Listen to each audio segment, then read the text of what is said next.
Hello, and welcome to episode number 155 of the Savvy Social Podcast. This show is brought to you by Fan Booster by Traject, which is the world's most complete social media management tool, and it's my tool of choice when it comes to scheduling, managing, and especially reporting on social media. Try them out for yourself for free by clicking the link in my show notes. Now, today, it's a special treat because I am pulling from a recent lesson that we taught inside of the Savvy Social School. So for those of you who are new, the Savvy Social School is our online training program for business owners who want to learn how to use social media as a tool to grow their business.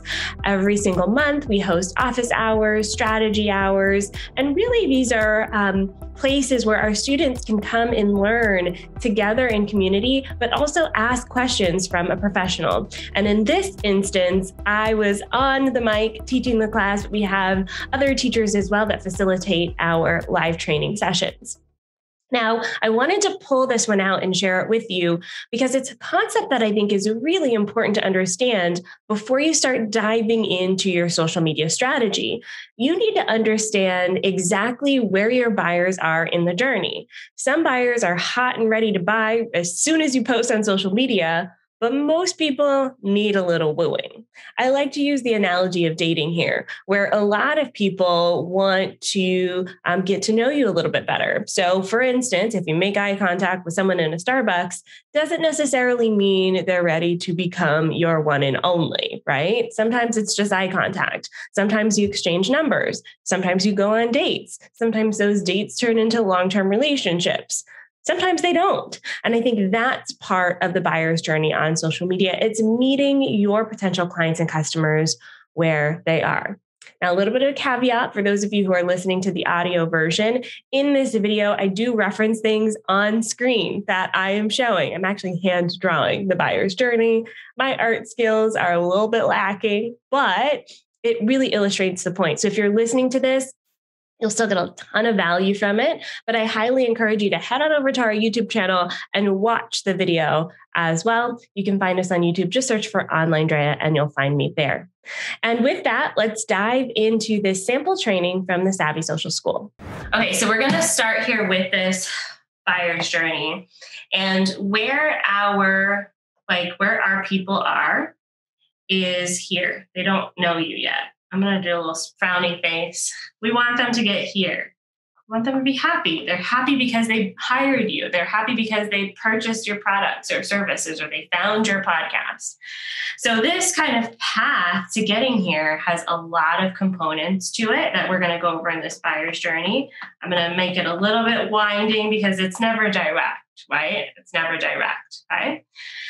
So when we're in this buyer's journey, there's 3 different stages of the buyer's journey that you want to consider as you're going into your launch. So this first stage here is almost like a consideration stage. So what happens in this stage is they don't know you. So they are product unaware. Let me just admit people in. Okay, and they're also solution unaware. So they are unaware. They don't know you. They don't know your solution. They don't know how you can help them. So let's use some examples here from the chat. Let's see. Leslie is creating a class on mock-up. So her people in this stage right here, they don't even know that they need a mock-up. They're just they know they have a product. They don't know they need a mock-up and they don't know how mock-ups can help them sell their product. So Leslie, when you're talking to someone in this phase here, this beginning stage, you're helping them understand mock-ups. Like what are they? Why are they important? So this stage is all about education. Okay, education. And you can see this is just the first part of their journey. So when you're thinking about the content that you're creating on social media, sometimes we need to have content in this education category. I will pick someone else. Ginger, for instance, is working on an evergreen program. So it would be what are they struggling with before this problem? I would say, like, if we're going to relate this to like a diagnosis, it's someone who goes, they're like, man, I am feeling sick, but they haven't taken the time to tap into their symptoms. So you're going to help them understand, like, feeling sick means, hey, maybe you have a little tickle in your throat. Maybe your head feels lightheaded. It's kind of connecting with them at that stage. Okay. So that's the first stage of the buyer's journey. The second stage here is what we're going to call problem aware, spell right. So this is problem aware, but solution unaware. Okay, so this is the second stage of this buyer journey. So they know that there's a problem. They can feel the tickle in their throat. They can feel that they're lightheaded, but they don't know what the solutions are. So when we're in this stage with our ideal customers and clients, we're helping them understand those very things. Okay, we're helping them understand what the problem is and what their solutions are. And we're doing this with empathy. Okay, we want to empathize with them. So when it comes to this stage, so let's use someone else as an example, just as an illustration. Gigi is creating a bi-monthly movement class. So maybe someone's like, they know they can feel like they're staring at their computer a lot. They know that they're sitting a lot. They know that it's a pandemic. So maybe their regular gym routine has been disrupted, but they don't know that this class exists. So in this stage, you're helping them decide, do they buy an online class? Do they try to figure it out themselves? Do they need a coach? They don't even know what the solutions are to solve their problem, okay? So to use the kind of medical analogy again, if someone has that tickle in their throat and they're feeling stuffy in the head, they could go see a doctor. They could just buy some NyQuil. They could try holistic medicine. Like, there's so many different solutions to that problem. Okay, so in this stage, you're helping them understand what the solutions are through empathy, through empathizing with them. I'll use one more example here. Alba is relaunching her brand. So Alba, actually, if you can remind me in the chat, who your 3 W's.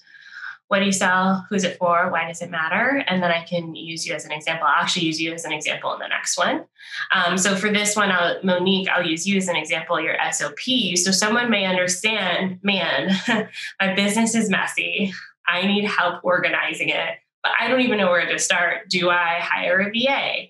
Do I buy the systems package? Do I sign up for a course and figure it out myself? Do I, sign up for a tool? People get stuck in tools in this phase, Monique. So they may go, man, I just need Asana, or man, I just need Basecamp, or man, I just need Trello, or something like that. And so you're helping them understand their problem and the various solutions available to them, obviously positioning yourself as a resource for them.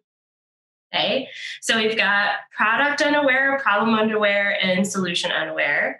And then this next stage we're here is problem aware. So they know what their symptoms are, but they're not sure what the solution is.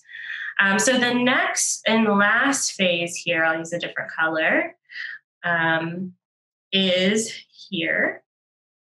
So in this stage, we are problem aware. And we are also solution aware.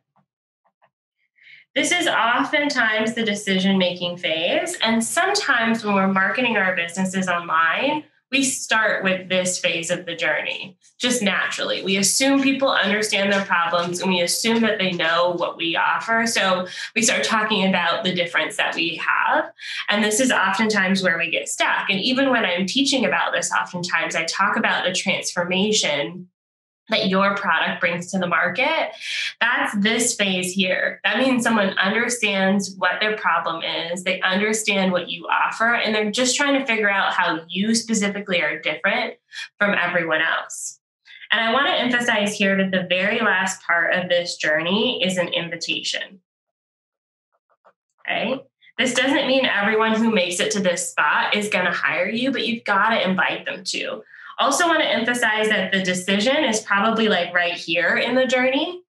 These last few steps right here are how people become advocates. So this mini stage here is how people become advocates. The the sale does not end once they give you your money. Like, the buyer's journey isn't over the second that they give you money for something.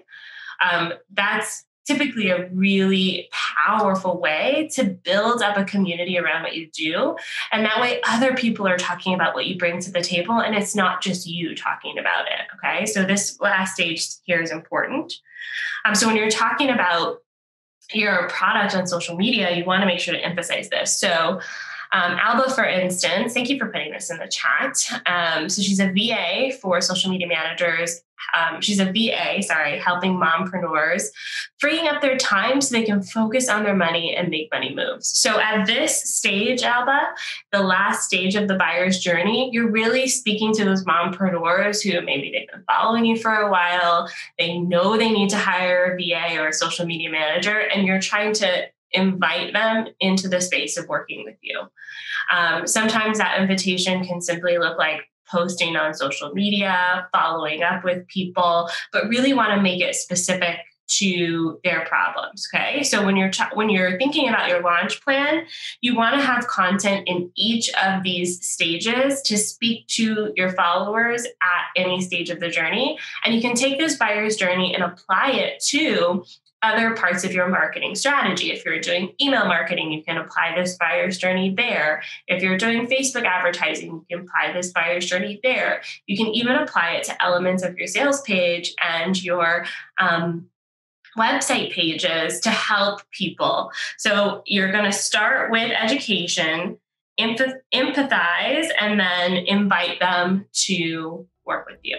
Thank you so much for listening and watching this week's episode of the Savvy Social Podcast. Stay tuned for next week. We are diving into more amazing content. And hey, if you love the show, definitely give us a review. Make sure you rate us on Apple Podcasts, leave a review, subscribe on YouTube. That's where we hang out. And with that, I'll see you next week. Bye for now.